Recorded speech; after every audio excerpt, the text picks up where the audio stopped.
There we go. Now we're live everywhere. So, yeah. Hey, folks, welcome. Welcome to the presentation. Thank you so much for being here on this beautiful, beautiful Friday. It is Friday. Joe, I'll answer that question in just 1 second. But before I do, let me get into a little bit of the business aspect of this presentation, and then I'll be more than happy to address that for you. Now, I always, of course, I'm going to say it again. TikTok, if you can't be nice, I'm going to put sub chat on for the entire show. It's that simple. I won't even think twice about it. It wouldn't faze me at all. It wouldn't hurt my feelings. All I got to do is push a button. So we just ask people to be kind. Very simple. That's it. Just be kind. And you're trolling clergy on a Friday night anyway. Thank you, Corin. Thank you. That still makes me funny. Every time, it still makes me funny when you think about trolling clergy on a Friday night. Do they not have roller rinks anymore? Is that a thing of the past, or do they have the roller rink still? Go skate, or yeah. Every Friday night, it's always trolling. It's like, really, on a Friday night you're going to troll clergy? I know it's not very nice. I mean, that is pretty bad. Okay, so folks, I'm Bishop Long, and I appreciate you being here. Yeah, roller skating was great. Listen, if you want to go to my website because you're bored and have nothing else better to do, well, you can certainly do so. You can go to bishopjameslong.com. Okay, bishopjameslong.com, and head on over yonder. And I want you to purchase every single one of my books. Just purchase all of them. Purchase all of them. 1, 1,000. 2, 1,000. 3, 1,000. Oh, there's the messenger. There's the message. All right. I only took 3, 1,000. So I count that because I was waiting for the trolls to come in and say you're a fraud because you're doing it for money. 100% of the profits actually goes to the MKS Kids Foundation. It's an orphanage that we sponsor. That was really good. That was kind of like leading them in. You know what I mean? So now you have pie in the face. You don't want to put pie in the face because that really is wasteful. Anyway, so if you want to go to my site, Bishop James Long, Long, especially if it's pecan pie, bishopjameslong.com. Oh, wonderful. And head on over yonder and purchase those books. And if you do, then 100% of that profits will go to the MKS Kids Foundation. Now, we're going to bring the MKS Kids Foundation on later on tonight after night prayer, everybody. So please be heads up with that. We sponsor them. They're an orphanage. So for those of you who keep telling us, well, you need to do something more for Jesus. You need to do some ministry. You need to do the rosary. Well, sunshine, we actually pray the rosary every single night during night prayer. And we also mail that rosary every single night to a winner. Every day, except for Saturday. We're off Saturdays. And we pray the rosary too. Interesting. God love the trolls. You have to love the trolls. You have to. But you really should sue your brains for non-support. I mean, you really, it's like, really? Okay. Now, if you want to go to the church's website, that's more important than anything, usocc.org. Now, keep in mind, everybody, I have 1, 2, 3, 4, 5, 6, 7, 8, 9 chats open. So I run the presentation on multiple computers, not just TikTok. So if I'm giving an answer to something or responding, it doesn't necessarily mean I'm responding to your answer. I might be, and I try to say, yeah, John Doe, this is what it is. But just kind of, just relax. It's going to be okay. Tonight, it's Friday night. It is Friday night. This is a chill night. It's supposed to be a good chill night. You know what I mean? They do. You're right. The trolls do love our show. We love the trolls. God love them. Yeah. Now what's apple pie is good too. With sugar-free Cool Whip. It's kind of stupid. I mean, if you're eating apple pie, why are you going to have sugar-free Cool Whip? I mean, you might as well just go ahead and just splurge. You know what I mean? That's like having I'll take 14 Big Macs and a Diet Coke. What? Okay, that makes a lot of sense. It is funny. It is kind of funny when they do that, though. Yeah, 14 Big Macs and a triple cheeseburger and a cardiac arrest and a diet soda. But anyway. So anyway, head on over, folks, if you want to go. Seriously, all kidding aside, we would love for you to help the MKS Kids Foundation and Vanilla Ice Cream. So we would appreciate if you would help them. Now let's get this is now we got to get serious moment before we get into the presentation. The MKS Kids Foundation is an orphanage that we sponsor. We've been sponsoring them for quite some time. The funds that I have on TikTok, that's one of the reasons how we help the MKS Kids Foundation.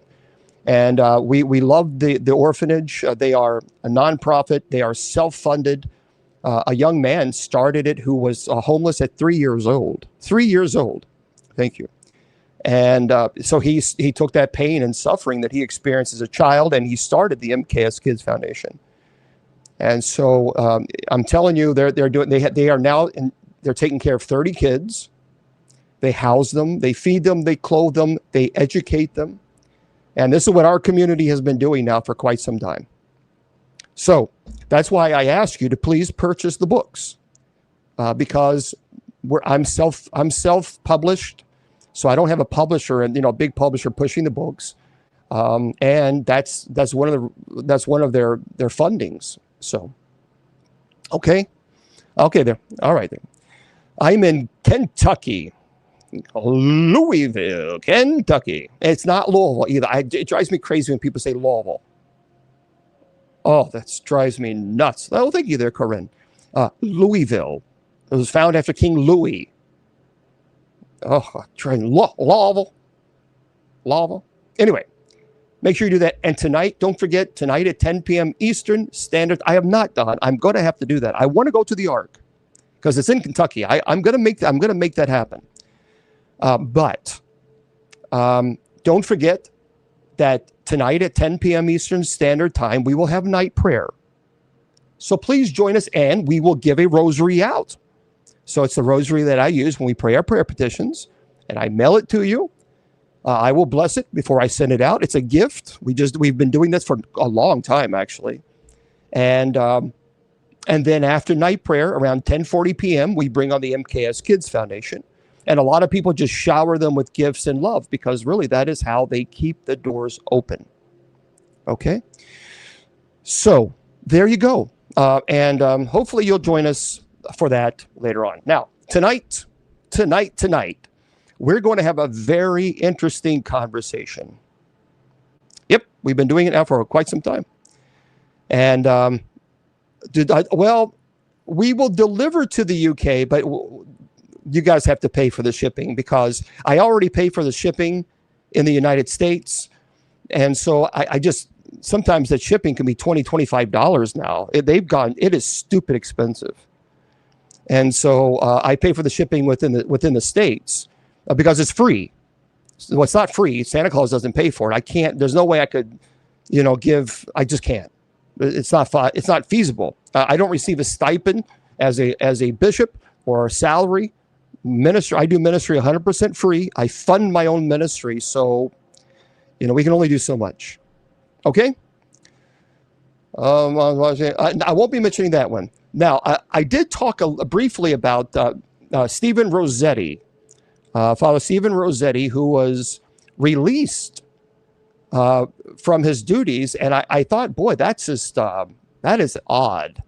That's very, very odd. And we'll talk about that later on tonight when we discuss the paranormal news stories of the week, because a lot of people are a little confused about why would they do that? Why would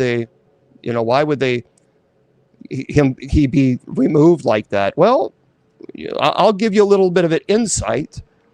I studied for the Roman Catholic priesthood for 6 years, received my minor orders, and it was then in graduate school that God called me to serve in the Old Catholic Church. So, but I have some viewpoints on that might shed some light on it. So we'll do that in a little bit. But let's get into it, because we have a lot to go over. Tonight's presentation is one that maybe some of you might enjoy, hopefully. It's kind of hard to come up with a topic every single week, but hopefully this will satisfy everyone, your paranormal desires. Famous last words and deathbed visions. This is, well, thank you there, Rundy. This is the presentation. Now, I want to talk a little bit about this because this is a topic that every single one of us, all of us, we will face this. And we're going to face death. There is no ifs, ands, or buts about that. You can't escape it. No matter what, no matter how much money you got, no matter how much famous you are, it doesn't matter. Every one of us, all of us are going to face death. Now, as a chaplain, I can tell you, for the hospital, I've seen many people pass. Most people I've seen who passed very peacefully. There have been a couple instances where it wasn't so much. And we're going to get to that on both of them, because both of them, both testimonies, if you will, are quite, we'll talk about that a little bit later. So for those of you who are on TikTok, I do a lecture, a presentation, and then after the presentation, we can have a conversation. And everywhere else. So let me start by grounding us in something real, all right? Because I know that some of you out there are skeptics, and honestly, good. You should be. You should be skeptical. Skepticism is healthy. I'm skeptical too. That's exactly why I dig into documentation, records, firsthand accounts. I don't want ghost stories tonight. I want the evidence. So that's what I'm going to give you. Real names, real witnesses, real medical records. And I'll tell you right now, by the time we're done with this presentation, you're going to feel a little, maybe differently about that empty corner of your bedroom. So, and I think it's important that we do have have that conversation. Right. So back in 1926, let's go. The Barrett Case Foundation. This is the foundation of it. This is fascinating. Back in 1926, there was a physicist named Sir William Barrett. He was a serious man, a man of science. He helped pioneer the study of these phenomena, and his name carries the weight even today. Now, his wife, Lady Florence Barrett, she was a doctor who delivered babies and very respected. And she was the dean of the London School of Medicine for Women. But this was not a superstitious woman. This was a physician who dealt in blood and biology and the hard realities of the human body. And one day, she came home from the hospital deeply shaken. She'd been with a dying woman named Doris. And Doris had just given birth, but she was hemorrhaging. She was slipping away, and there was nothing they could do. So as she lay dying, her face suddenly lit up. She looked toward a corner of the room, a specific corner, an empty corner, and she said, "Oh, lovely, lovely." Now, Lady Barrett, the doctor, asked her what was lovely. And Doris said, "What I see, lovely brightness, wonderful beings." Then her expression changed. She looked surprised, almost confused. And she said, "Why, it's Father. He's so glad I'm coming. He's so glad." Now, that alone is moving. A dying woman seeing her deceased father. Now, the skeptics in you might say, grief, hope, oxygen deprivation, fading mind, reaching for comfort, that's fair enough. But here's where the hair stands up on the back of your neck. Doris had a sister, Vida. And Vida had died 3 weeks earlier. But, and this is the critical part, this is the part that breaks the easy explanations. The family had deliberately kept Vida's death a secret from Doris because Doris was pregnant. She was fragile. So the doctors in the family all agreed, don't tell that her sister has passed away yet. It could harm her, harm the baby. So as far as Doris knew, in her mind, her sister Vida was alive and well, somewhere out there in the world. And yet, as Doris lay dying, she suddenly looked puzzled. She tilted her head as if not understanding what she was seeing, and she said, "He has Vida with him." She saw her dead sister. the sister that she did not know was dead. And then she said, almost to herself, Vita is with him. Now, how do you explain that? See, a hallucination of a dying, grieving brain. But here's the problem with that explanation. And it's a problem researchers have wrestled with for 100 years. The brain cannot hallucinate information it doesn't possess. Doris's conscious mind genuinely believed Vita was alive. There was no expectation of seeing her. There was no grief for her because Doris didn't know she was dead. And yet she saw her. She was confused by it in her final moments. And Lady Barrett documented every word, wrote it down, and this case became one of the cornerstone of deathbed research, studied, debated, and never fully explained to this very day. That, my friends, you can't, for the naysayers, you can't explain that. Now, and I'll get to your questions, I promise you. I promise you, everybody, I'll get to your questions after the presentation, so just jot them down, and we'll have a great conversation. Now, here's what makes this truly unsettling. The Barrett case, it's not an isolated freak occurrence. It's actually part of a pattern that shows up again and again across thousands of documented accounts, different countries, religions, different centuries. So researchers who've collected these stories have found the same elements repeated over and over. Let me walk you through a couple of them. And I want you to notice how consistent they are, okay? Because consistency is what science looks for. The visitors are almost always the dead. The dying see deceased loved ones, not the living. And it's one of the strangest, most reliable findings. Even when a beloved spouse, a child, a parent is sitting right there at the bedside, holding the dying person's hand, the visions are never of them. They're always of those who have already crossed over. So it's as if the living simply aren't the ones who come to escort you. So there is a sense of they've come to take me somewhere. And only the dead are qualified guides. They know the time. So dying people frequently announce with eerie precision that the moment has come. And they say things like, it's time now, or they're here for me, or I have to go, they're waiting. Hospice nurses report patients who calmly predict their death to the hour, sometimes to the minute, and they are correct. Not because their body is visibly failing, but because they say someone told them. Next, I want to talk about is the light. This light appears in accounts after count after count after count. A light, but not an ordinary light. It's described as warm, intelligent, aware. And people say it's not the sun, not a lamp, not a glow from the window. They describe it as it's alive, as though the light itself is conscious and it's looking back at them with love. Doris called it lovely brightness. And thousands of others have used almost identical words, never having heard her story.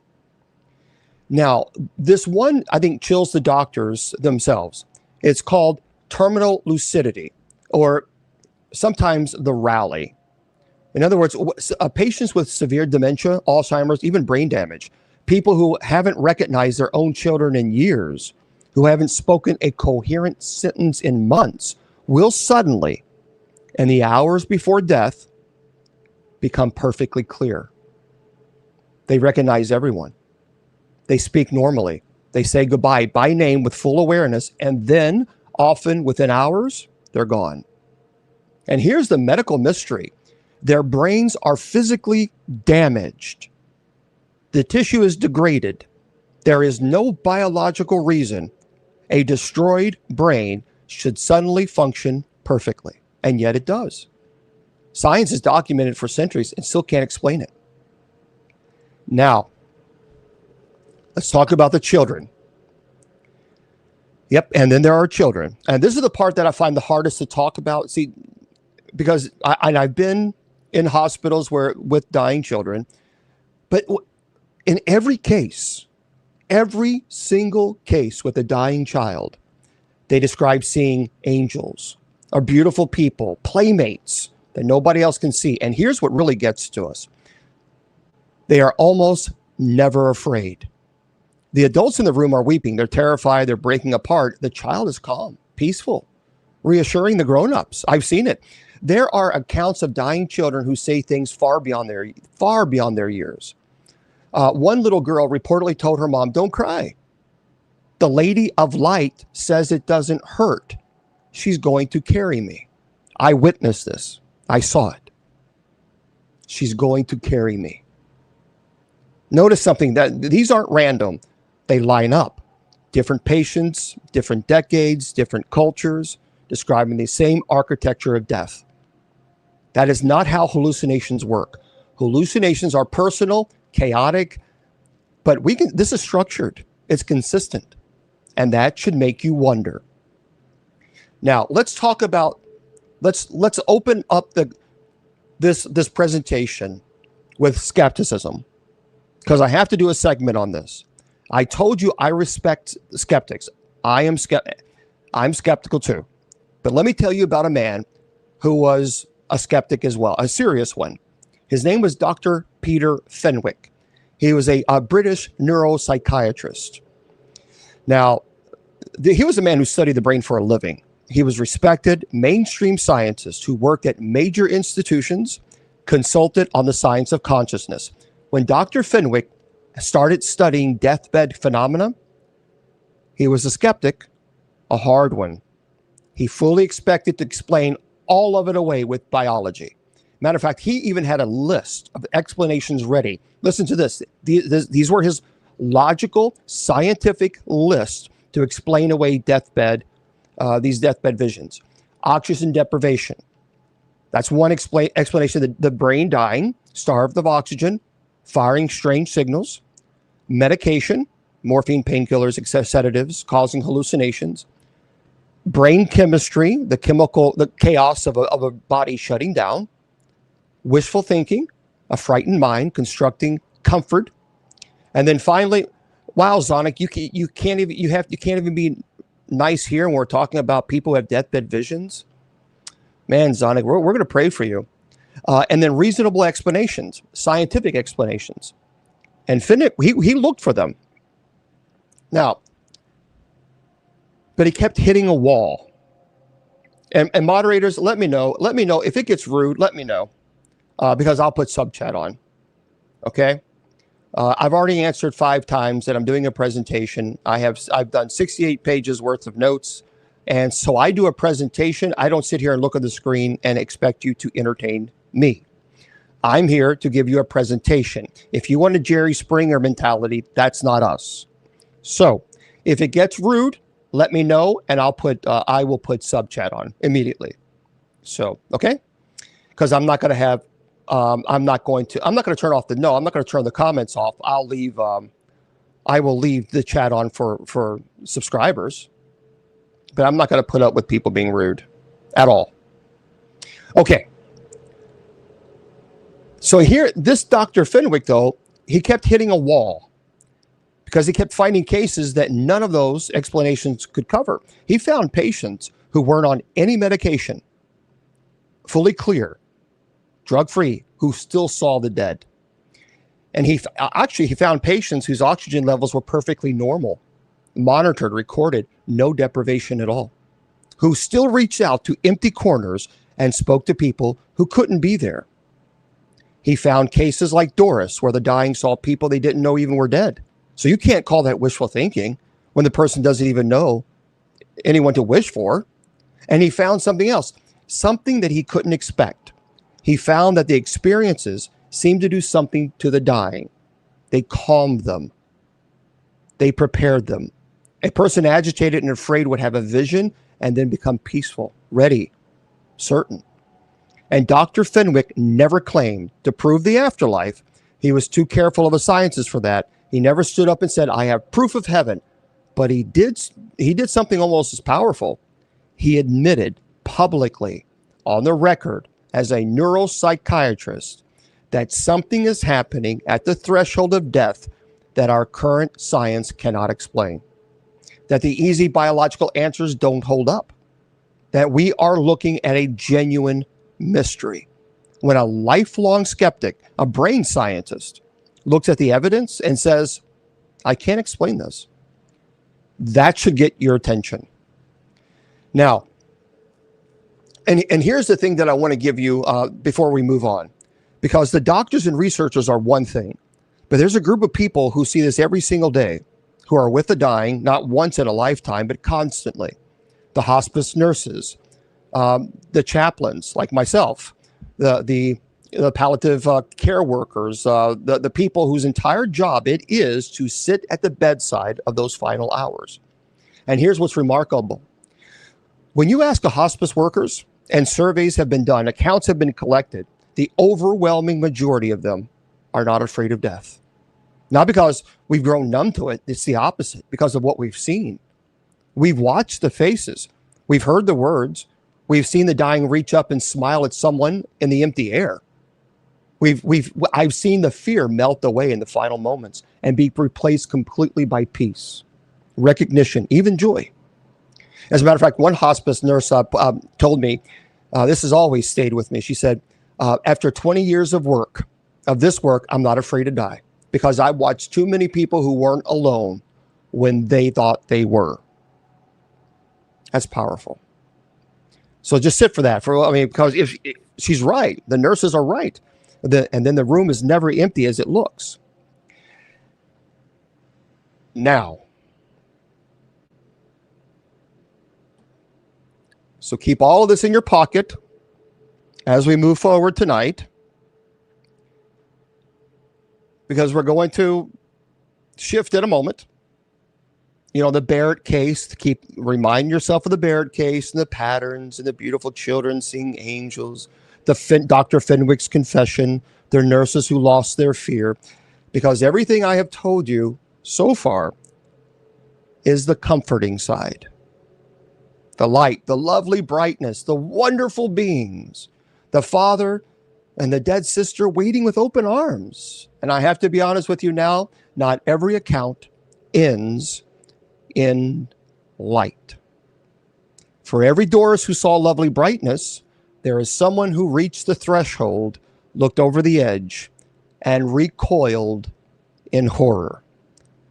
I have witnessed that personally. Whose eyes went wide, whose final words were not comfort, warning, pleading, screaming.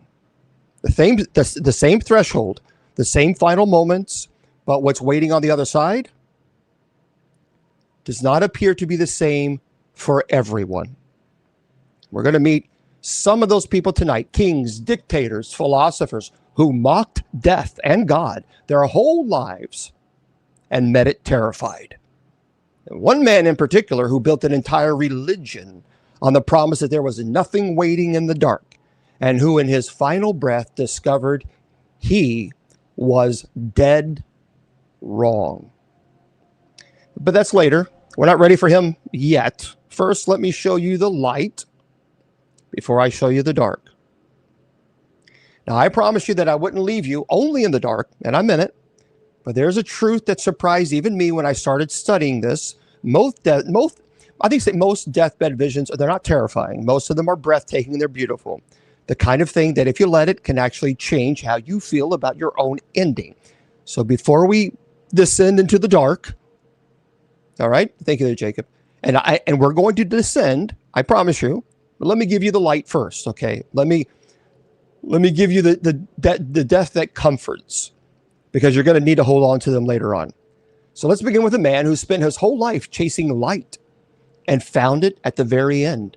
Thomas Edison, the man who gave us the light bulb, the phonograph, the motion picture camera, the man who more than almost anyone in history lit the world. Now here's something very few people know about Edison. In his final years, the great inventor became quietly obsessed with one last machine. Not a light bulb, not a record player, a machine to contact the dead. It's true. Edison gave interviews about it. He believed that human consciousness, the spark of who we are, survived the death of the body. And being Edison, being an engineer to his bones, he didn't just believe it. He wanted to build the device to prove it, a spirit phone. Some called it a telephone to the other side. He worked on it. He took it seriously. And the greatest practical mind of his age spent his final years trying to engineer a doorway between the living and the dead. Now, and then on October 18th, 1931, Thomas Edison was dying. He'd slipped into a coma. His family gathered his doctor, Hubert Ho, and at his side, monitoring him. And just before the very end, Edison surfaced. His eyes opened. He looked up, not at the people in the room, but upward toward the ceiling, towards something above and beyond. And he said very calmly, "It is very beautiful over there." Those were his final words. The man who illuminated the entire world at the end saw a light that he couldn't manufacture, a brightness he didn't have to invent.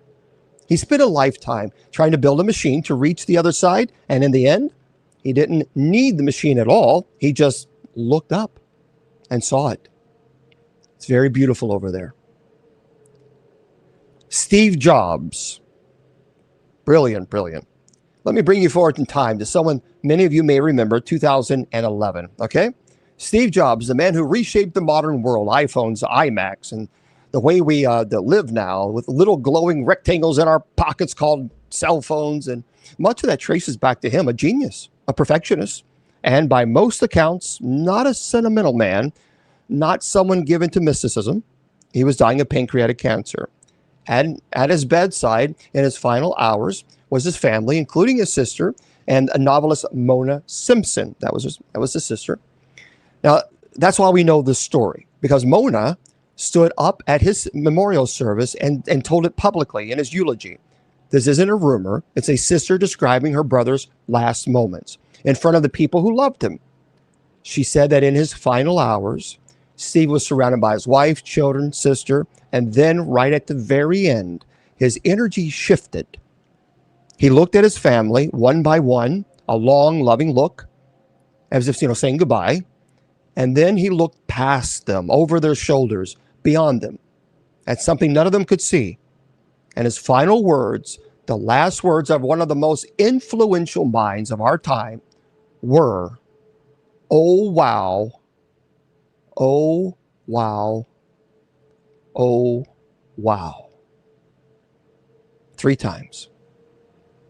Mona Simpson described his expression in that moment as one of profound awe, wonder, astonishment, as if he were looking at something so magnificent, so far beyond any human experience, that the only words his brilliant mind could find were the simplest ones we have. Oh, wow. And what does a genius see? A man who has seen everything that the world has to offer, that makes him gasp in wonder with his very last breath. I think about that one a lot. That's pretty amazing. Now, those are the famous ones, the household names. But some of the most powerful accounts come from the people no history book remembers, ordinary folks. And this one comes from a hospice nurse that I spoke to, and who sit with the dying every single day. So there was a man. He was an older man, dying in hospice care, and this man carried a deep regret. Years before, decades even, he had become estranged from his daughter. So they had a falling out, the kind of that hardens over time, where pride builds a wall and neither side knows how to tear it down. And they haven't spoken in years. So he believed in something. And as this man lay dying, the nurse noticed something. He kept turning his head toward the doorway. He kept reaching toward it, and he was smiling. He was calling his daughter's name. The nurse naturally assumed the daughter must be coming, that someone had called her and that she was on her way, maybe walking up to the hall right then. So the nurse asked the family, "Is the daughter coming?" The family went quiet, because the daughter lived across the country. She didn't even know her father was sick. There had been no contact. No one reached her. As far as anyone knew, she wasn't coming at all. But the man kept reaching for the door, kept smiling, kept calling her name with such joy, the joy of a reunion long overdue. And it was only later the family learned the truth. The daughter had died 2 days earlier. It was a car accident. Across the country, she was already gone. No one in the hospice room had any way of knowing it. He was reaching for his daughter because she had come for him first. She came to bring him across. So the reconciliation that pride had denied them in life happened at the threshold of death. She forgave him. She came for him. And he died reaching toward her with a smile on his face. Now, you can't tell me that is oxygen deprivation. Here's another pattern the hospice workers talk about. It's very common. We actually have a name for it. We call it between two worlds. It's really what it is. So in the days before death, not the final minutes, but sometimes days before, patients begin describing visitors. Deceased relatives appear in the room, a mother who had passed away long ago, sitting in the chair, a husband who passed 20 years ago, standing quietly in the foot of the bed, children who died in infancy, now grown, come back. And the dying often have conversations with these visitors out loud. And they'll actually pause mid-sentence with the living family, turn to an empty corner, and speak warmly to someone who isn't there. I've seen that. And then turn back, perfectly lucid, and continuing talking to the living. As if, what do you mean you can't see her? She's right there. Say something to her. I mean, it really. And one hospice account describes a woman who in her final days kept setting the table, gesturing, counting, preparing, because she said her family was coming for dinner, all of them. And the nurse gently reminded her that most of her family had already passed away. The woman smiled and said, I know, that's who's coming. They're not frightened by these visitors. That's the thing. There's no terror. There's recognition, relief. You know, the way you feel when someone you love walks through the door after a long, long time away. So the dying, it seems, are not abandoned at all at the end. They're gathered. Now, and of course, the children. I touched on this before, but I have to come back to it because it's the most heartbreaking and most beautiful part, I think, of all of this. So children who are passing away many times describe seeing angels, beautiful beings of light. Sometimes a lady who glows. Sometimes they describe a place that they're going to be taken to, full of color, warmth, other children. And the thing that really gets to me every time, they're almost never afraid. You know, the adults are shattered. The parents are holding back screams and trying to be strong, but their hearts are breaking into pieces. The child is calm, peaceful. And this is the part, the child often ends up comforting the parents. There are accounts of dying children, and I've seen this, saying things like, don't cry, mommy, it doesn't hurt. Or there's a lady here, she's pretty. She's going to take me to play. And one little boy, it was really tough. He looked at the empty corner of his room, and I saw that his face lit up like you just given him a PlayStation 5 or something. And he asked his mom, said, Mom, can you see them too? They're so bright. They're singing.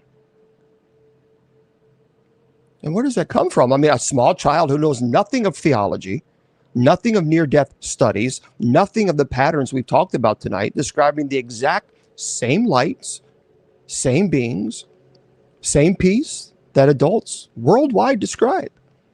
A child can't fake the consistency of 100 years of research that they've never read. So here's the truth that all of this points to, the truth that hospice workers have been telling all the time. Most people, when they reach that threshold, they're not alone. They're met by the dead who love them, by light, by beings of warmth and welcome. They cross over, reaching toward open arms, with wonder on their faces, whispering, oh, lovely, and oh, wow, and it's beautiful over there. And if it's true, if even half of these thousands of accounts are real, then death may be the most beautiful homecoming we will ever experience. That's the comfort. That's the light. And I want you to have it. I want you to hold on to it tight right now in your hands, because it's the warm part of your chest, because you're going to need it. Because here's the question that's a little haunting. The question that turns this whole peaceful picture into something far, far darker. If some people are met by light and love and open arms, then why are some people met by something else? Why does the light not come for everyone? Because not everyone, death is beautiful. For every Edison who looked up and saw beauty, there's someone who looked up and screamed. For every child who welcomed by singing angels, there's a powerful person who reached the very same threshold and recoiled in absolute horror at what was waiting for them. Same doorway, but not the same thing standing. So hold on to the light, because now we get into the dark. All right. So we've seen the light, we've held it, we felt the warmth of it, put it in our hearts for safekeeping. Because for every Doris who saw lovely brightness, for every Edison who looked up and saw beauty, there's someone else. Someone who reached the exact same threshold, same doorway, same final moment, looked over the edge and screamed, whose eyes went wide, whose breath caught, whose final words were not comfort, not wonder, not oh lovely, but a warning, pleading, scream. Now, I've spent some time, obviously, with these accounts, and I'll tell you honestly, they're harder to read than the beautiful ones because they raise a question. If the light comes for some, then what comes for the rest? So let's begin. Voltaire, the brilliant French philosopher, one of the sharpest minds the world has ever produced, a wit so cutting that kings actually feared his pen. I mean, and above all, the great enemy of the church. He spent his entire life mocking religion, mocking God, mocking faith, mocking the very idea of any God, judgment, afterlife. He famously wrote of crushing the church, stamping out what he called superstition. To Voltaire, death was nothing. A door into darkness, oblivion, nothing at all. He was certain of it. He built a legend on that certainty. He laughed at the people who feared the end. And then it was his turn. He was the one dying. Now, the accounts of Voltaire's final hours come down to us through those who attended him, including his physician and the nurse who cared for him in the last days. And they picture, this is what they picture. It's not of a calm philosopher slipping peacefully into the nothingness he predicted. It's a picture of complete terror. So it was reported that Voltaire, the great skeptic, the man who feared nothing, was seized in his final hours by a horror that overwhelmed him. He cried out. He became so frantic. And here's the part that has chilled people for over 2.5 centuries. They say that because of what he saw, he begged for a priest. Voltaire, the man who spent his entire life attacking the church, in his final desperate hours, reportedly pleaded to be reconciled with the very God he spent decades mocking. So as if at the threshold, he saw something that shattered his certainty. As if the darkness he'd promised everyone wasn't empty at all. And what filled it terrified him. And the nurse who attended him, well, the story goes that for the rest of her life, the woman refused to sit at the deathbed of any unbeliever, any free thinker ever again. She's reported to have said, for all the wealth in Europe, I would never see another infidel die. Now, I owe you honestly, because I got to be respectful. Some historians say these accounts were exaggerated, sharpened by the church to make an example of their famous enemy, blah, blah, blah. But there have been many reports in which the physician and the nurse have actually testified, well, not testified, who claimed that they did see this, it shocked them, and what they experienced in that terrified them. Joseph Stalin. Now, let me give you one that we can stand more firmly on, because this one comes from a witness whose name we know, a witness who was actually in the room. So March 5th, 1953, outside Moscow, Joseph Stalin, the dictator of the Soviet Union, a man whose others led to deaths of millions, purges, famine. I mean, it's terrible. One of the most prolific unalivers in human history, a man who held absolute power over 1/6 of the earth. And now he is dying. A stroke dropped him. He's been lying for days, fading. His body had been shutting down, and gathered around him among the terrified inner circle, the men who had been too afraid to even call a doctor for fear of his wrath, is his own daughter. That's important because his own daughter later defected to the West. She wrote about that night in her memoirs. So what I'm about to describe is not legend. It's not church propaganda. It's a daughter's firsthand account of watching her father die. And she describes his final moments. So for days, he had been still, unconscious, slipping away. And then at the very end, something dramatically changed. Stalin suddenly opened his eyes, and his daughter said the look on his face was unlike anything she'd ever seen before. She described it as a look of pure terror. A look of someone seeing something very dreadful. Something coming for him. Then he raised his hand. His left hand lifted off the bed into the air, and he pointed upward at something that nobody else could see. His daughter didn't know if he was reaching for it or warding it off, trying to push it away or being summoned by it. But she wrote that the gesture was, and these are her words, incomprehensible, full of menace. Then the hand fell, and Joseph Stalin was dead. A man responsible for the death of millions in the last second of his life, eyes wide with terror. His hand against the empty air. And what does a man like that see at the very end? That fills his last conscious moment with horror. His own daughter watched it happen.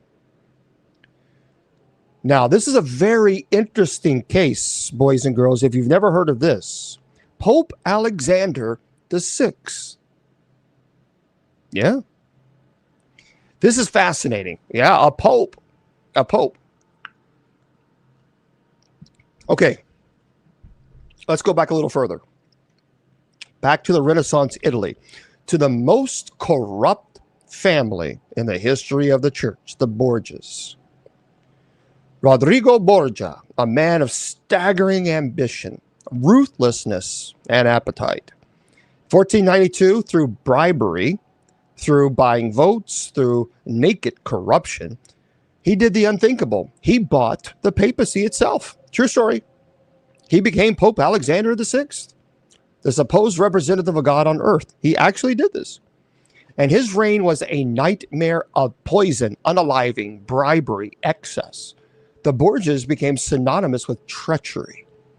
Poisoned wine at dinner parties.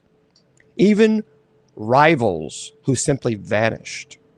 A papacy run like a criminal empire, like the mob. This is a true story. This is crazy. Now, and then there were whispers. There were always whispers in the Borgias. You know, Rodrigo's success was too complete. That no man rose so high, so fast by luck alone. So there were dark rumors of pacts, bargains made in the dark, of a price agreed upon that one day would come due. And in August of 1503, that price came due. Pope Alexander VI fell suddenly violently ill. Some said poison, possibly by his own poison, taken by mistake or by his enemies. And as he lay dying, the legend holds that he began to speak to someone in the room, someone the others could not see. He cried out, wait a minute. He was bargaining, pleading, asking for time, as if something had arrived exactly on schedule to collect what had been promised. As if the figure he'd struck the bargain with all those years ago had finally come to the foot of the bed and would not be put off by wait a minute. But the appointed time had come. There was no negotiating. At the threshold with the thing that he invited in. That's a fascinating story if you don't know about this.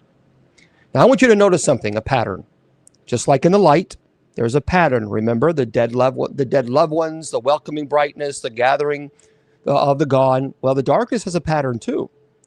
Across these terrifying deaths, the dying don't describe a light. They don't describe loved ones with open arms. They describe figures, presence. Things in the room, very often, the dying seem to recognize them not as friends, as something owed, something earned, something that has come specifically for them. Let me give you a couple of these. Some outlaws of the Old West. There are scattered accounts throughout frontier history of dying gunmen and unalivers who, in their final moments, stared at the foot of bed in horror.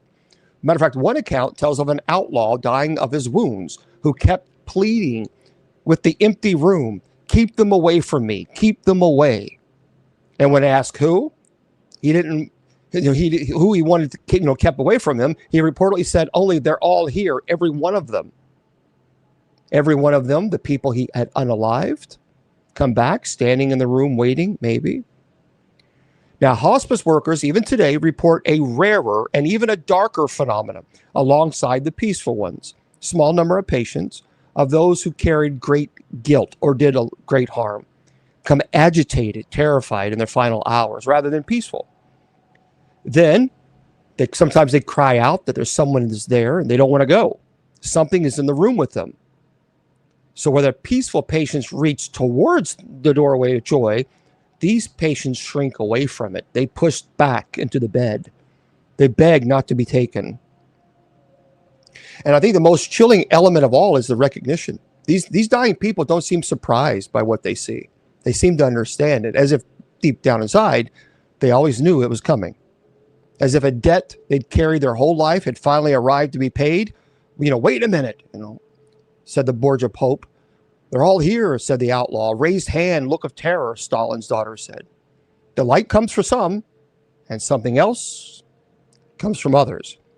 And I don't, we can argue about which one is a guilt or a life bargain, a lot of debate.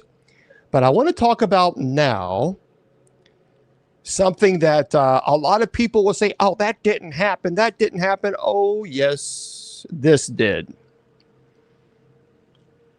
We've seen kings, dictators, philosophers reach the threshold and recoil.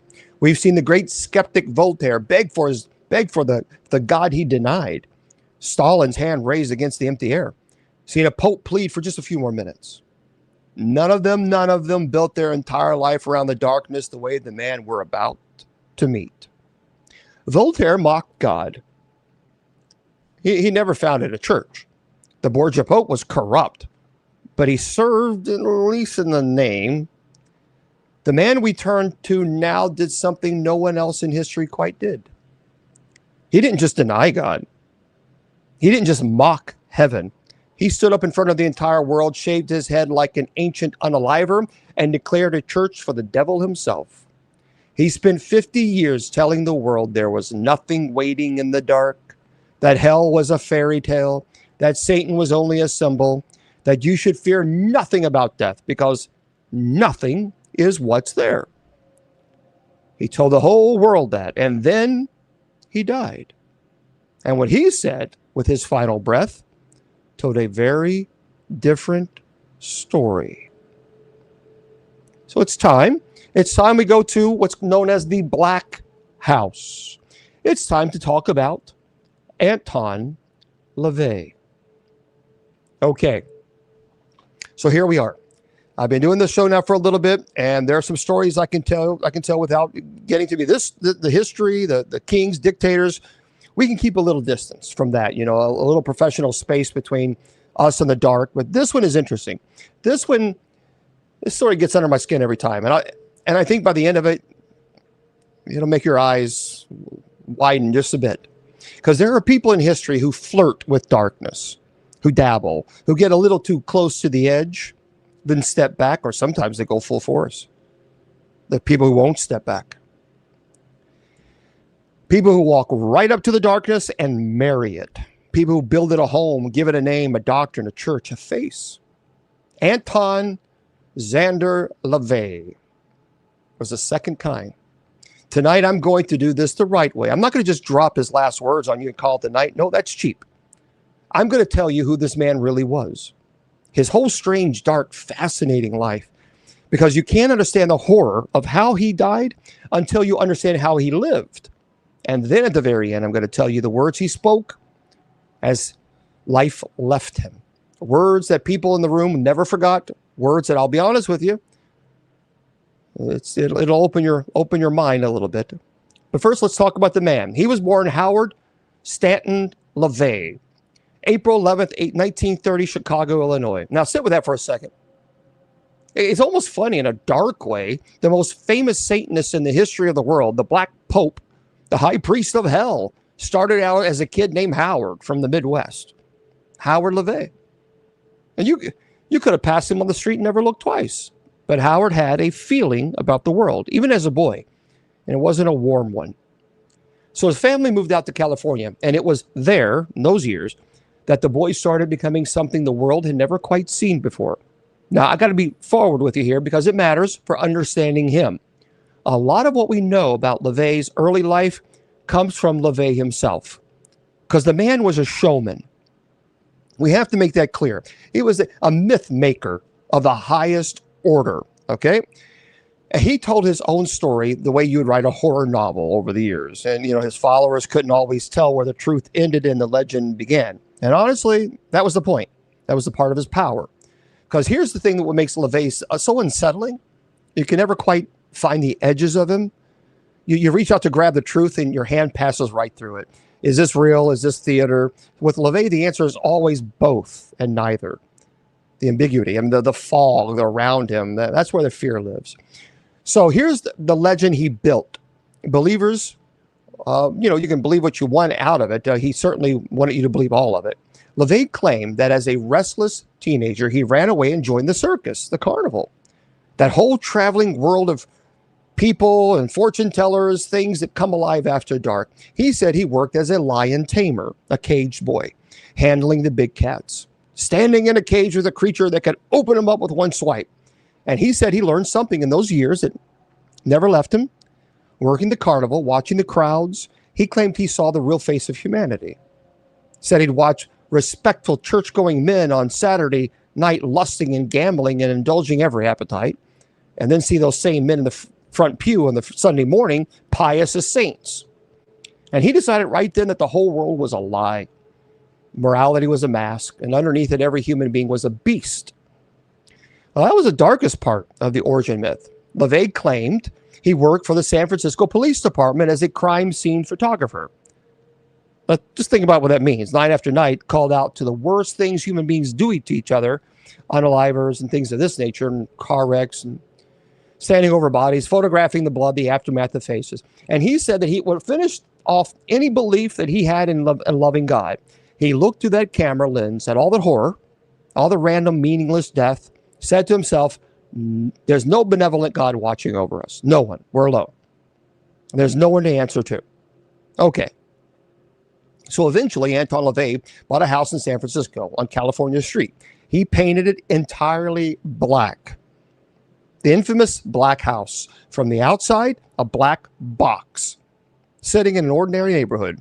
Wrong somehow, the way a missing tooth is wrong. Anyway, inside he filled it with the occult, the macabre, strange, ritual chambers, hidden passages, supposedly, artifacts of death and darkness. And this part is actually true. Neighbors confirmed it. For a time, he kept a full-grown African lion as a house pet.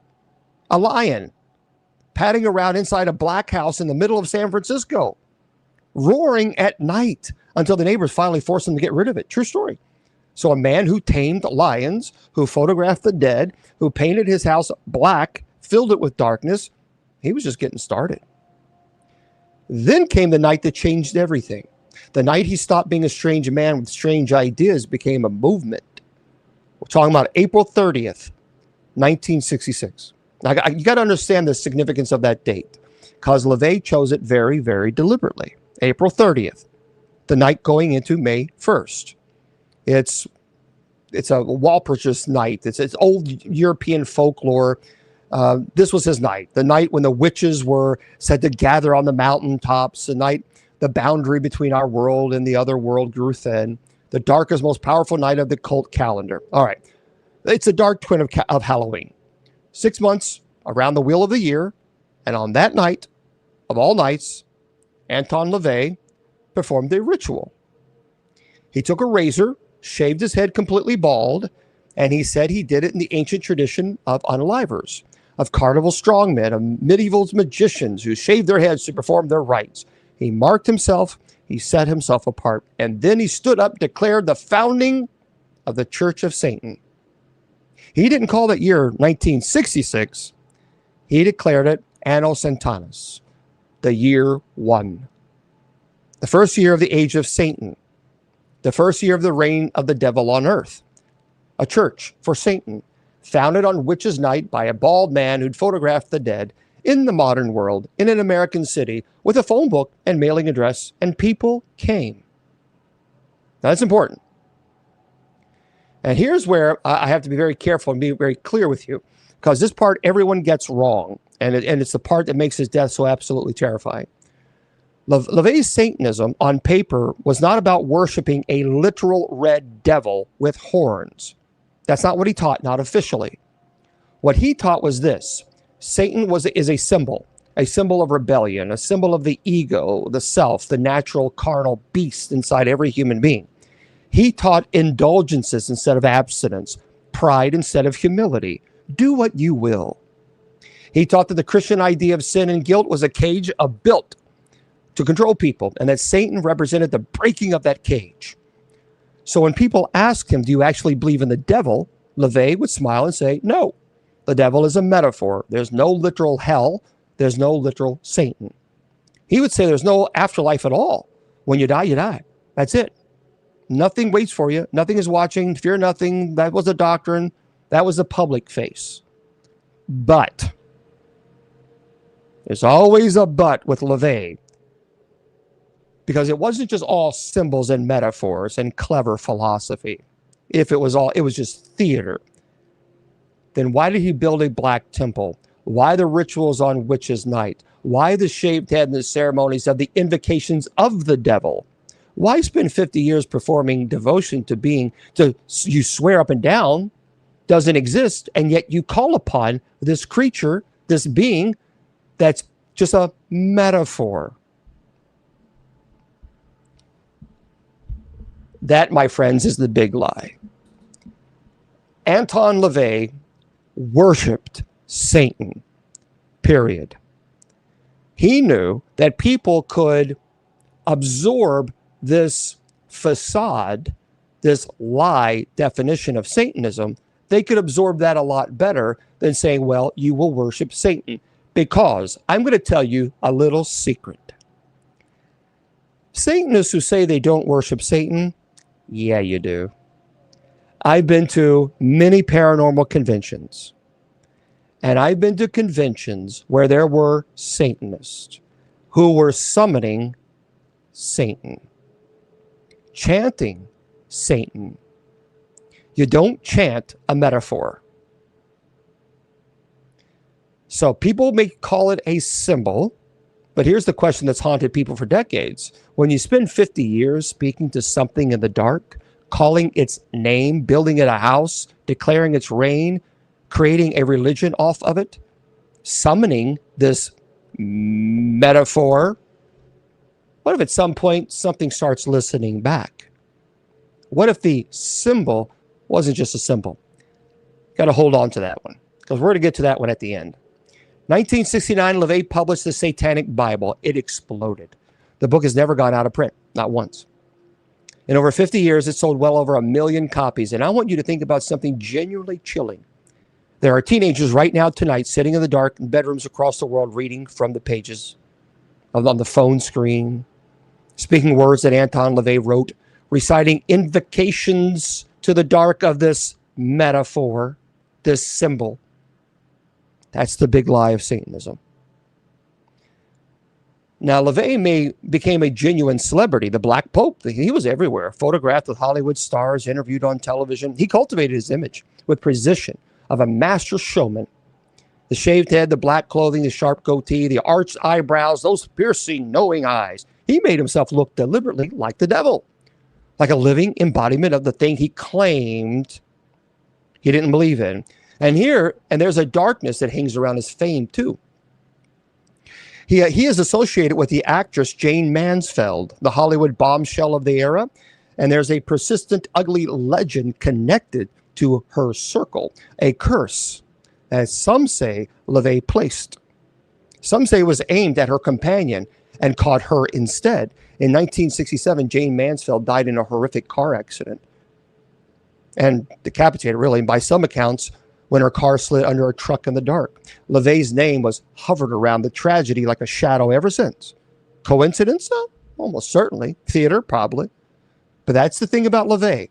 Death seemed to follow him, to collect all around him, and he never once tried to sway away from it. He liked it. He performed satanic weddings, satanic funerals, even performed satanic baptism, calling upon Lucifer, baptized his own infant daughter into Satanism. He raised his child inside the Church of the Devil. For decades, Anton LaVey reigned as the most famous occultist alive on earth.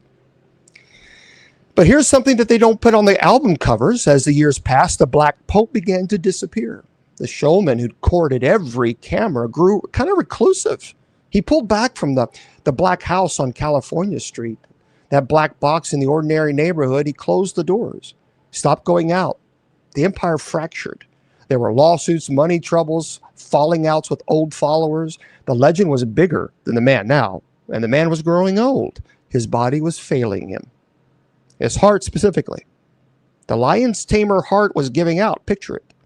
The most feared occultist in the 20th century, alone, aging, sick, shut up inside a crumbling black house full of death. The roar of the lion had gone silent. The crowd's gone. Camera's gone. Just an old man in the dark. He spent his whole life inviting in. And on October of 1997, Anton LaVey was dying. And here's where it gets even more strange. Here's where, if this was a movie, you'd say it's too perfect to be real. When LaVey collapsed, dying, they rushed him to the hospital. And the hospital they took him was St. Mary's Medical Center. St. Mary's was a Catholic hospital. Let's just let that land. The founder of the Church of Satan, the Black Pope, the man who declared the reign of the devil, the man who'd spent 50 years mocking God and the church and everything holy, spent his final hours of life inside a hospital named for the Mother of God. Crucifixes on the walls, image of Christ above the doorways, nuns, Catholic prayers, to the very, really everywhere, and all places on earth for Anton LaVey to die. He died in the house of Mary. I don't know if you believe in such things, my friends, but I got to tell you, that detail, interesting. Like, there was a certain humor to it, a cold, patient kind of humor. He was dying of pulmonary edema. His lungs were filling with fluid. He was quite literally drowning from the inside in a Catholic hospital. On the night of his death, the date was October the 29th, 1997. And this is so perfectly LaVey, it's almost like a joke. His death certificate was deliberately falsified. It was changed to read October the 31st, Halloween. His followers wanted the legend to be flawless. Even his death had to be theater. Even at the end, the showman had to have perfect curtain. But at the moment of his death, the moment itself, no showmanship could save him. His partner, Blanche Barton, was with him at the end, and accounts from those close to him describe his final moments. Those moments were not peaceful. I want you to remember everything that I told you. Remember the whole man, the carnival, crime scenes, black house, shaved head, witch's night, satanic Bible, worshiping Satan, 50 years, mocking God. And remember the core of it, the absolute center of everything he taught. He said there's no devil, there's no hell, but yet he had no problem worshiping the devil, no problem summoning this devil that didn't exist. He says, there's nothing waiting in the dark. When you die, nothing. Fear nothing, he said. He told that to the whole world. Sold 1 million books saying it. He built a church on it. He built his entire life, legacy, eternal soul on the certainty there was nothing there. And according to those who were there, in his final agitated moments, this man who insisted to his last breath there was nothing to fear, became terrified. Something changed in him. Something came over him. That certainty of 50 years shattered. The last words of Anton Xander LaVey, the Black Pope, founder of the Church of Satan. This has been verified. There are people who say he didn't say it. They're just misleading you. This has been. His girlfriend said it. The last words that the founder, the Church of Satanism, said, oh my, what have I done? There is something very wrong. There is something very wrong.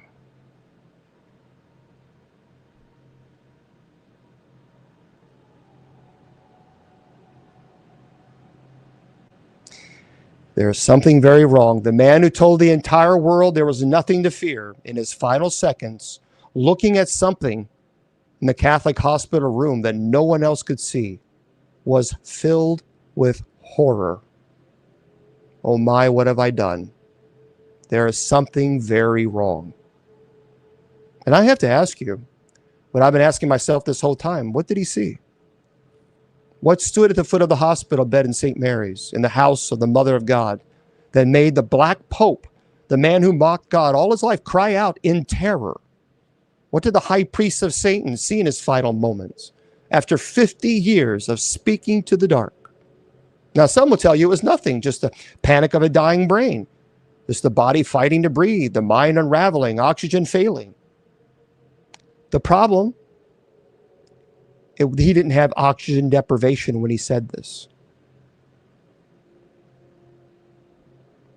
There is something very wrong. Well, of course there was. Something was wrong. His body was failing. It's a rational answer. It's a comforting answer, isn't it? But there's another answer. There are those who heard those words, who knew him, those who studied him, who believe something else entirely. They believe in that final moment, the theater ended. That the curtain he had hidden behind his whole life was finally, mercilessly pulled back. And that the man who spent 50 years calling Satan just a symbol, and yet worshiping him, a clever idea, finally came face to face with the thing he'd been worshiping all along. And discovered that it had been real the entire time. And he had been listening, and that it had come. What have I done? That's not the sentence of a man frightened by a failing body. That is a man frightened by what he did. That's the sentence of a man who suddenly understands something, a man who at the very last second sees the truth of his entire life laid bare in front of him and realizes far too late the size of his mistake. I'll tell you this much, because I think we all need to understand this. I've read those words more times than I can count. Certainly getting ready for tonight, out loud in the dark and empty rooms. There's something very wrong. And every single time, seems like the room gets a little colder. So here we are, the end of this presentation. We heard some terrible things. Stalin's hand rising in the dark, the Pope pleading for one more minute, a man whispering, it's not what they told us. Anton LaVey, the Black Pope himself, drowning in a Catholic hospital. There's something very wrong. But I don't want to leave you there, because remember the light too. Remember Edison looking up and saying, it's very beautiful over there. Remember Steve Jobs gasping, oh wow. Remember the little ones, the dying children, comforting their own weeping parents, telling them, don't cry. The Lady of Light was so beautiful, it didn't hurt at all. So maybe, that's the truth of it. Maybe the darkness, maybe it's just the dying brain, just chemistry, shadows. But if you live in the darkness your entire life, then you're going to see it when you breathe your last breath. Maybe when time comes, the door will open, and hopefully you'll all see the light, the brightness, the faces of everyone that you loved, carrying you home. That's a nice thought. I want you to hold on to that. Let that be the thing that you take to bed tonight. And that, my friends, is our presentation for the evening. Whew, yeah, it's kind of like a Kind of takes your breath away. The fact of the matter is, and this is why I say to everyone, and you need to listen to this, because we don't really have it on any other social media platforms. Friends, listen to me very carefully on TikTok. Your trolling is evil. It is evil. You are not guaranteed 20 minutes from now. You're not guaranteed 5 minutes from now, but you are guaranteed an eternity, one place or the other.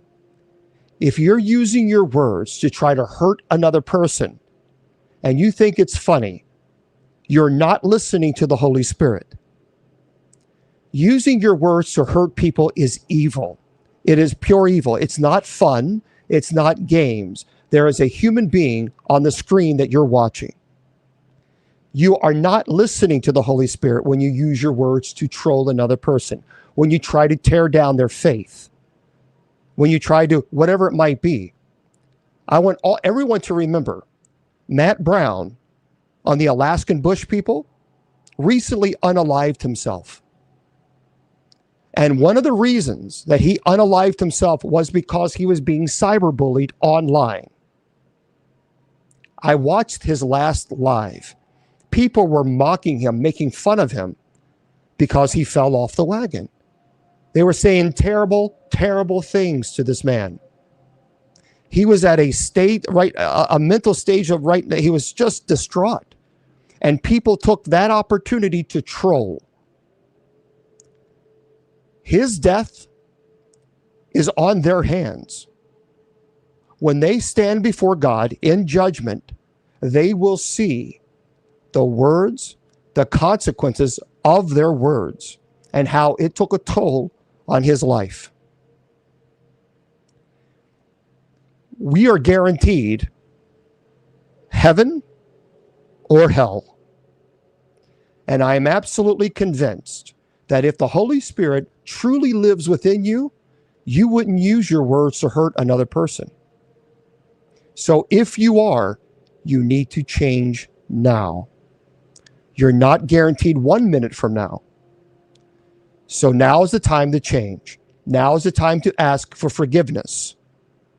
Because a lot of people think that trolling is completely innocent. It is not. People have unalived themselves because of it. Do not listen to any type of voice that tells you, say some nasty words. And many people have been, unfortunately, blocked tonight because of the trolling. Now, personally, I will never accept criticism from someone I wouldn't go to for advice. But there are a lot of people who come on this platform who tell me that I'm going to burn in hell, or I need to repent, or I need to do this. You need to come to the right denomination, all this other nonsense. And I'm telling you now that if you continue to use your words to hurt others online, one day you will stand before God and you will see God looking directly at you and asking you why. There will be no fun. There will be no, it was just a joke. I didn't mean it. It's too late then. Now it's time for your judgment. So, that's right. Trolling is the equivalent of a lack of empathy. That's true. I was watching earlier, last night, a young man came on and there were people trolling him pretty bad. And he just said, I can't take this anymore. I can't take it. I can't take this anymore. And they kept trolling.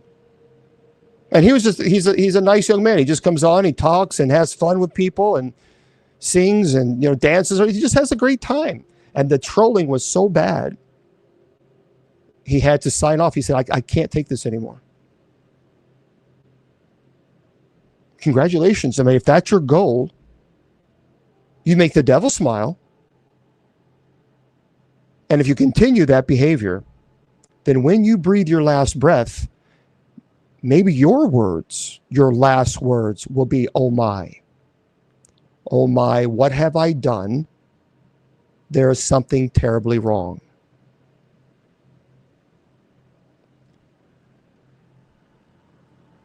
All right.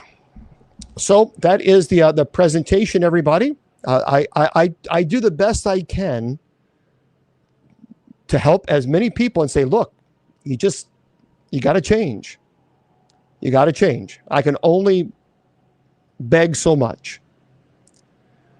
I do want to talk about the serial unalivers, if you will, the last words. Pretty interesting. Eileen Wuornos. If you've not seen that movie that called Monster, oh my goodness, that is an amazing movie. Amazing. Charlene Theron or something. That's her name. She was the actress. Eileen Wuornos' last words were, yes, I would like to say I'm sailing with the rock. I'll be back like Independence Day with Jesus. Prior to her passing or her being unalived by the state, she gave her life to Jesus. John Wayne Gacy, his last words were, kiss my rear end, but he didn't say rear end. Ted Bundy, his last words were, I like to give my love to my family and friends. It's interesting. He doesn't say, I like to give my love to my family and friends, and I want to apologize to the families of the victims. Dr. H.H. Holmes said, take your time. Don't bungle it. Jeffrey Dahmer said, I don't care if I live or die. Go ahead and unalive me. Now, that's not officially on the list because he was unalived in prison. So allegedly, that's what he said to the person who unalived him. Allegedly. Okay. So there we go, everybody. That is the presentation, and I hope this presentation has opened some eyes. Michael Jackson. Well, allegedly, his last words were, I think it was more juice or more milk. Michael Jackson's last words were more milk. He would call the medicine that he took milk, and that was his last words. Yeah, well, because the doctor, which was stupid, gave him propofol. And the propofol is the medicine you take when you go under. But the problem is you never go into REM, which is called rapid eye movement. So you never go into sleep, ever. And so Michael Jackson was having major problems with sleeping because he had insomnia. And he was exhausted. But his doctor would give him propofol. But that problem is he never ever went into REM. He never went into sleep because you don't sleep. It's not a sleep. Your body just becomes completely catatonic.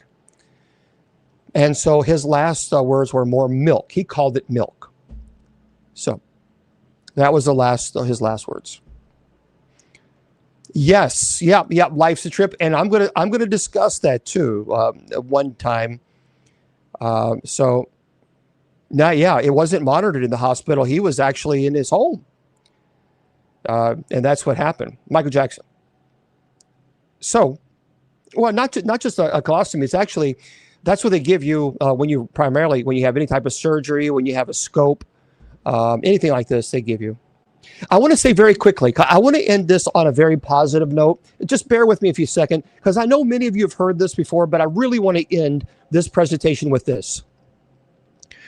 I want to talk about when I saw my mom, who had passed away, because I think that's very, very important to talk about.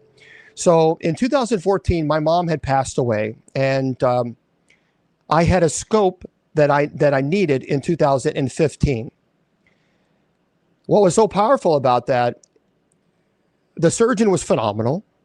And I remember being on the table, my sister with Jennifer was there, and they put the propofol in. They said, okay, count down. I count down. I was off to La La Land. Now, I remember waking up. Now, I know what a sleep is, and I know what waking up is. I was as alert as I am now. So I know, I absolutely know it wasn't a dream. And that's important because, number one, you can't dream on a propofol. It doesn't exist. And that we were told by Dr. Jeffrey Long, who is a world-leading expert on near-death experiences, who is a medical doctor. There's a 0% chance, that's science, a 0% chance of dreaming on propofol. It can't happen. So I was fully alert. There was a loud noise going off behind me. For some reason, I couldn't turn around, and it never dawned on me that I was the patient. The doctor was panicked. He was freaking out. And I wanted to communicate with him and tell him, what's wrong? How can I help you? Again, it never dawned on me that I was the patient, ever. But I couldn't communicate with him. I was trying to communicate. I just couldn't. The brightest light shone right behind him. It was so bright, it was blinding. It was a blinding, extremely blinding white light. And coming from that white light was the shadow of a woman walking towards behind him. And at first, I thought it was an angel. Absolutely stunning. And came closer and closer, and I looked closer, and I realized, that's Mom. That's the joy in her face. The joy in her face. There are no words you can. If you put all the greatest, joyful, loving, happy words, if you put them all together and made one word, that wouldn't even cover 1% of what she was radiating. She placed her hand on his shoulder. He took a breath. He did something. Somebody behind me said something. That noise went off. She smiled at me and she nodded and she faded away. The next thing I remember is I was in the recovery room and I was screaming to my sister, I saw Mom, I saw Mom. And Jennifer says, we know, the whole hospital knows, you were screaming at the top of your lungs from the operating room to here. They couldn't keep you quiet. You were screaming it nonstop. I don't remember that. The operating nurse came in after I was ready to be wheeled down. She said, are you ready? We're going to wheel you down. I said, well, isn't there a porter for that? Because I'm a chaplain for the hospital. The operating nurse doesn't wheel you down. The porter does this. And I thought that's very strange. And I told her, we were in the hospital. I said, I saw my Mom. She said, I'm sorry, you'll have to speak to your doctor about that situation. She wouldn't say anything. So I had Dr. Jeffrey Long on. Again, he was a medical doctor. I explained the situation to him. He said, James, you flatlined. He said, the loud noise going off behind you was the anesthesiologist machine going off because you flatlined. It makes a really loud noise alerting the doctors. I had no idea. I didn't know. And the doctor, and my mom worked in cardiology. So he believes I had a cardiac issue. And he also says when your mom placed her hand on his shoulders, he took that deep breath. He believes she was guiding him. And I never had thought about that. That actually took my breath when he said it. I thought, wow, it never even dawned on me. And he said there is a 0% chance you cannot dream on propofol. It can't happen. And he said, your story, there's no doubt you saw your mom because you couldn't have faked screaming from the operating room to the recovery room that you saw your mom because you were still under anesthesia.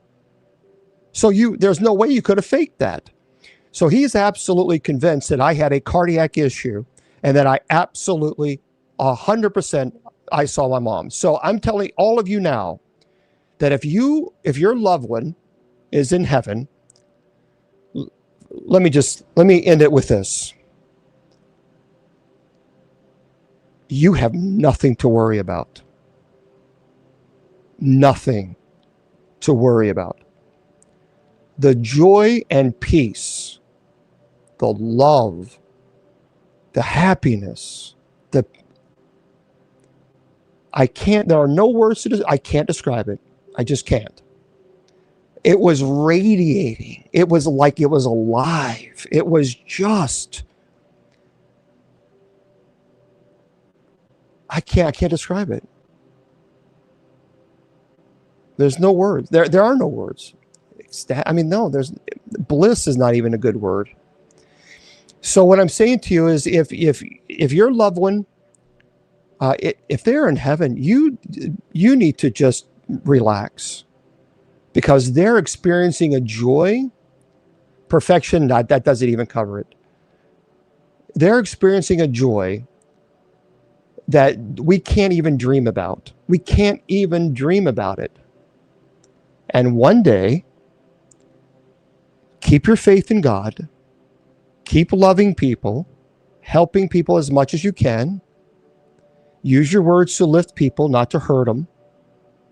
And one day I'm convinced that when you, like all of us, will breathe our last breath, we will be reaching out for our loved ones, and you will see the joy in their faces, and you will want to go. You will want to go. Because that is a place that is of pure love. Pure love. And that is a gift. So, my friends, I want to thank all of you for being with us. I appreciate that. For those of you who are listening to this on podcasts, I say good night to you. Folks, I want to remind you that tonight at 10 p.m. Eastern Standard Time, we will have our night prayer. So please join us. Hopefully you will join us. I'm going to upload this right now for you guys on podcast. So it's a paranormal night. Let me do this now so you guys can have it. There we go. That way you can just go to bishopjameslong.com, click on the podcast links, and Sacred Division is the show. Okay, for those of you who are listening on all the other platforms, remember I tell you all the time, your value does not decrease based on someone's inability or refusal to see your worth. You are priceless. Never let anyone tell you or convince you otherwise. Good night.